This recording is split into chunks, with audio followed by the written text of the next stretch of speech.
Welcome to the Hult Center podcast. This is Rich Hobby, Director of Marketing for the Hult Center, and thank you for joining us for this episode. I'm so excited for today's chat as I'm getting to speak with Ron Artis II, who is an incredible musician and performer. Simply put, he's just this phenomenal guitarist, vocalist, and just lights up the stage the moment he sets foot on it. Ron was actually recently on stage in the Soaring Theater during a time we could only have 50 people inside the building, and we're exceptionally excited to have him return along with his full band, The Truth. Ron, aloha, and welcome to the show. Thank you so much for having me, man. I'm really looking forward to coming back to Eugene, especially the Holt Center. Well, I know Eugene's excited to see you come back as well. And the last time we saw you was quite the solo show, which saw you finish your set adorned with a giggling baby, dancing daughters on stage. So, what was that memory like? Man, it was really amazing. It was this surreal moment of, coming through these last 2 years and then being able to come down to Eugene and do a concert in such a beautiful space and have my family out with me on the road. It was like a glimpse of normalcy coming back. Perfect. And will the family be joining you on this one, or are they going to be staying home on for these dates? Oh, the family's going to be with me on this trip, so I'm really looking Mhm. forward to it. Well, perfect. I know definitely a number of our back of house staff will love to trade a high five with them when they come through the doors. That's gonna be fun, man. Yeah, it's gonna be fun. They're growing so quick, man. Time moves so fast for little kids. I bet. Yeah. So now that you're able to return with the full band, what can audiences expect? Um, the difference between I'd say that the biggest difference between the full band and my solo performances is just there's such an eclectic sound. When I'm playing with these guys, it's so much fun. There's so much energy. We get to really kind of push and pull off of each other. And we're gonna be journeying through our new album as well as the album Soul Street. So we'll be coming out blues, funk, um, soul. It's gonna be a evening of soul. And it's a lot of fun because it's like we hopefully get everybody in there moving. It's gonna be an experience.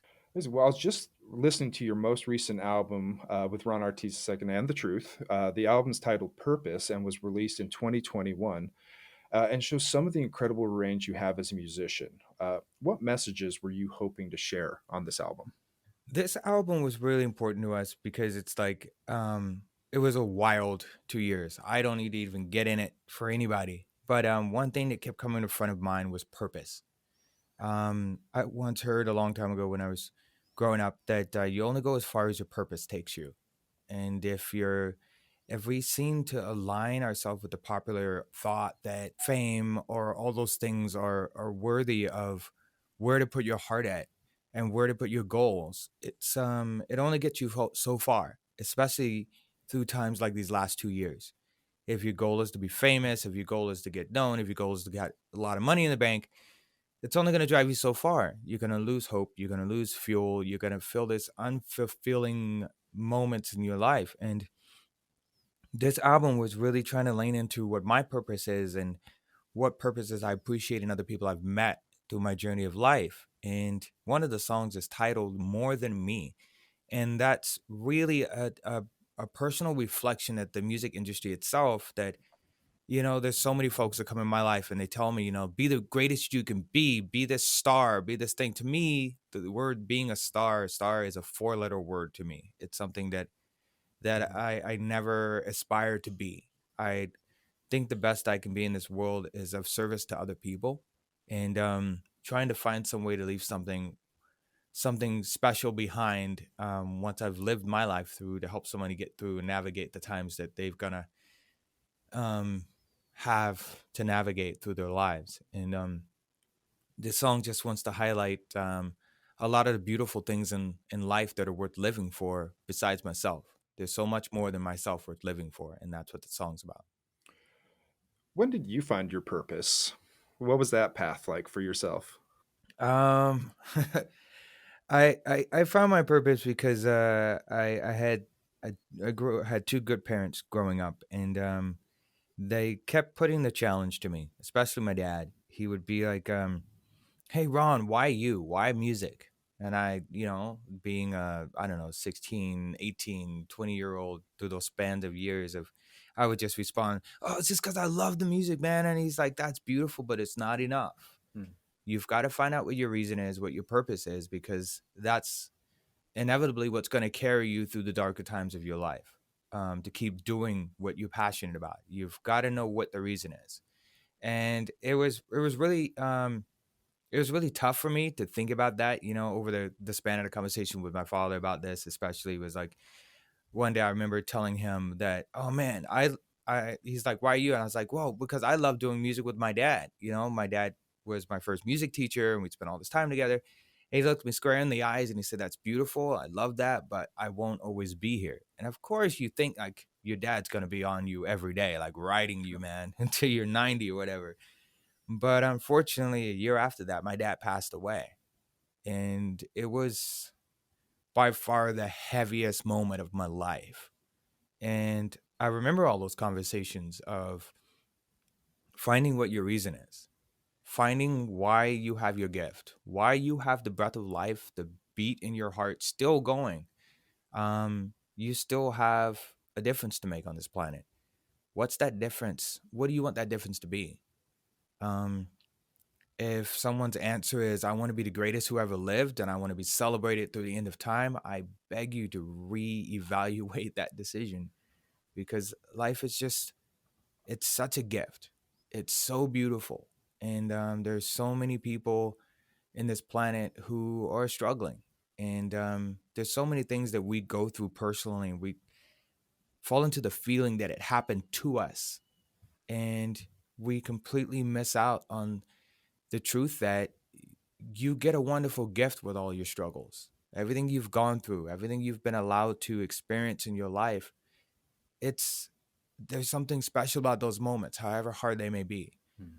And I sometimes remind people that when you've come through that struggle, you've been giving a torch to light the way through that darkness for someone else. So just appreciate the lessons that we've been given in our lives, and find your reason, find your purpose, and appreciate it, love it, cherish it, and love other people. I love that sentiment.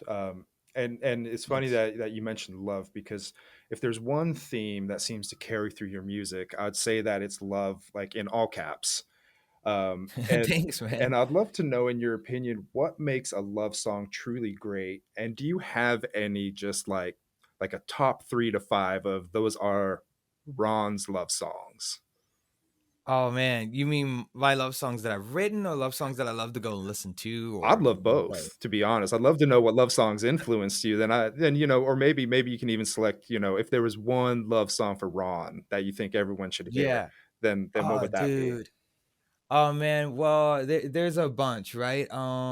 Everything from La Boheme, by Charles Aznavour. Oh, I love that song. How Do You Mend a Broken Heart by Al Green. Mhm. It's all over the map, right? I think the biggest thing for me was, um, I wrote an album uh 2 years ago, and it's called Yulia. It's titled after my wife, and we celebrated 8 years of marriage that year. And I decided to write an album just as a testament of our love. And the thing for me, someone asked me like the hardest question in the world, which was like, what is love? And I'm like, if I could describe that in less than a minute, I don't know. I'd have to be an insane genius. I think we can only ever describe a perspective of love. In each conversation, we're talking about one of the most powerful forces in the whole universe. So it's like, when I describe love, it's this deep caring for someone, that you care about them so much that not only do you want to feel their highest highs with them, their joys, their memories, you want to share all that, but you also want to feel their pain. You also want to feel their struggles with them. If something's affecting them, you want it to affect you, because you care so deeply about this person, or this group of people. Or you just, this feeling is, it's indescribable. You want to thrive with them, you want to see them thrive, you want to struggle with them, you want to cry with them, you want to share life together. And it's important, I think, for us to, in this fast-paced society, to be able to discern the difference between love and lust, because there's so many of these quick love songs that are just like oh babe, I like how you look tonight, or I like this, or I like that, I love your hair, I love this, and it's like, oh, slow down, yo, slow down.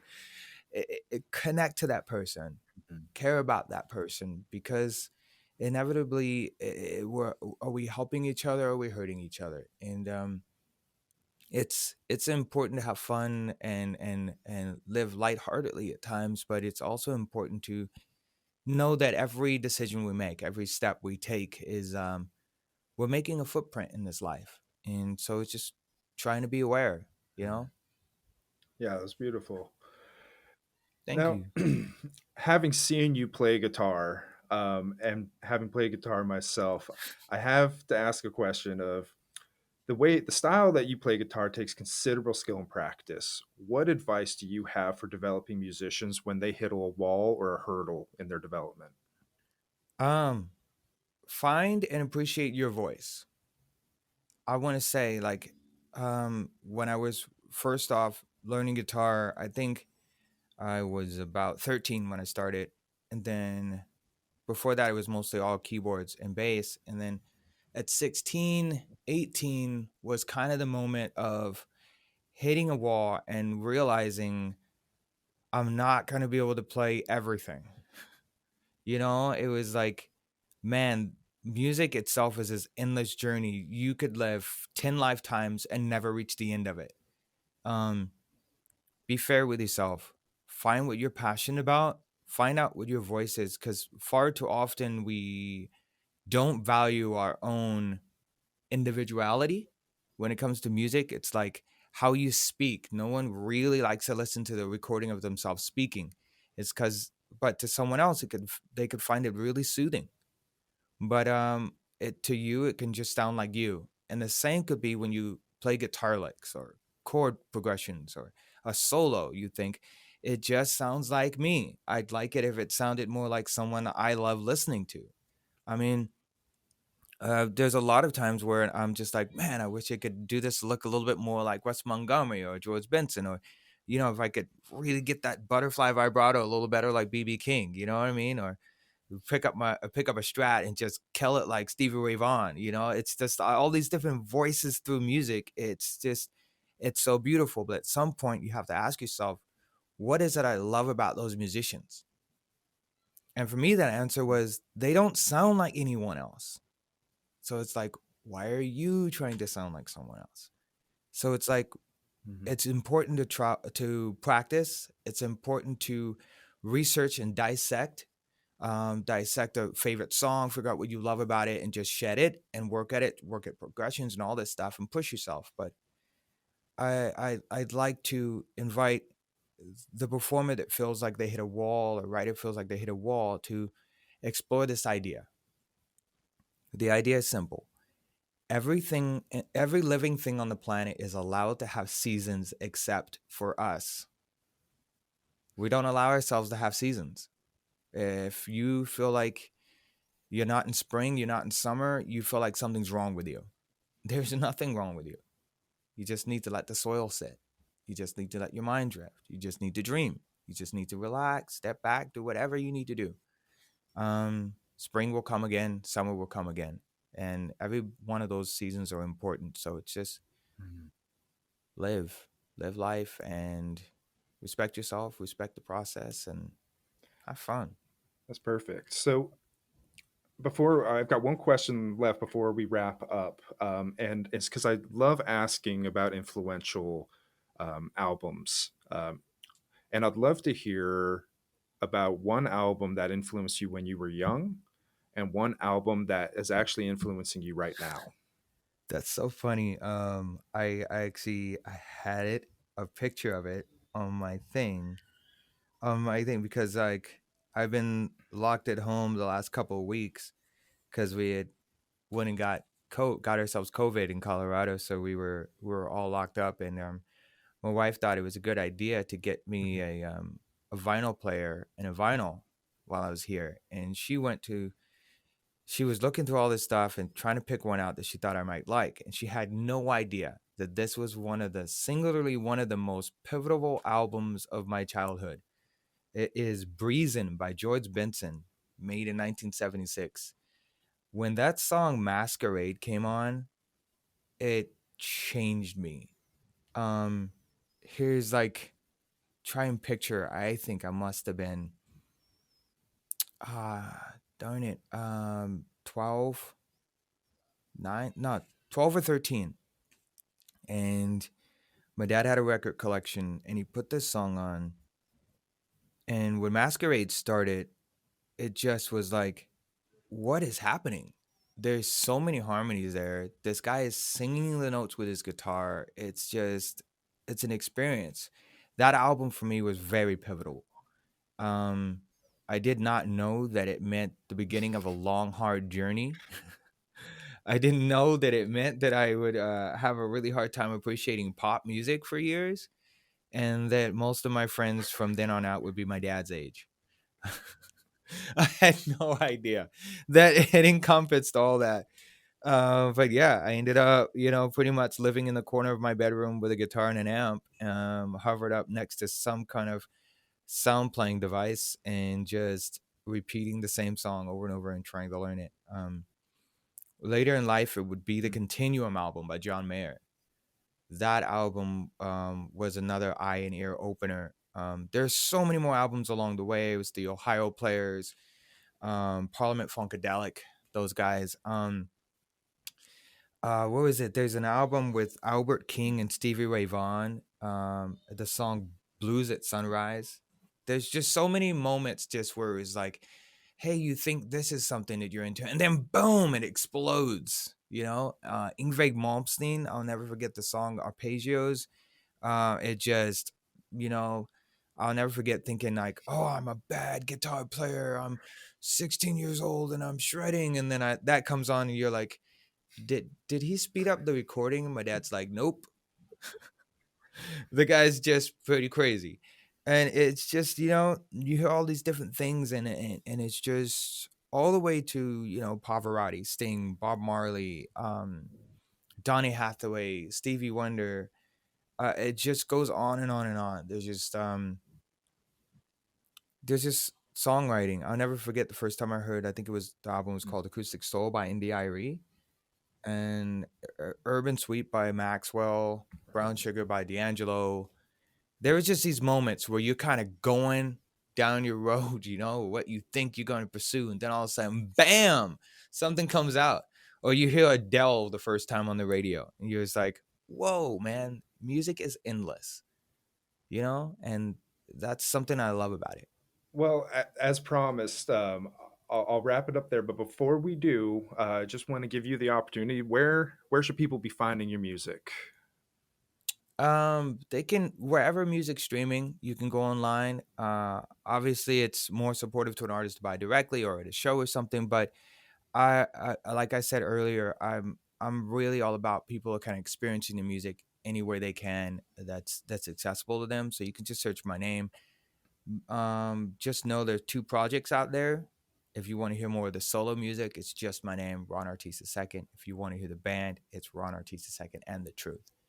I'm really looking forward to coming to Eugene, playing the Holt Center with the band, and having a great time. And yeah, man, I can't wait to see everybody. Well, Ron, we can't thank you enough for taking the time to check in with us, and can't wait to see you and The Truth. Tickets and info are available at holtcenter.org. And thanks again, Ron, and we look forward to seeing you very soon. Thank you so much, man. It's going to be amazing. I'm looking forward to it. Every day when you start to rise, searching for what you keep inside. Soul, and everybody got something to say. You got to live for you never feel alive.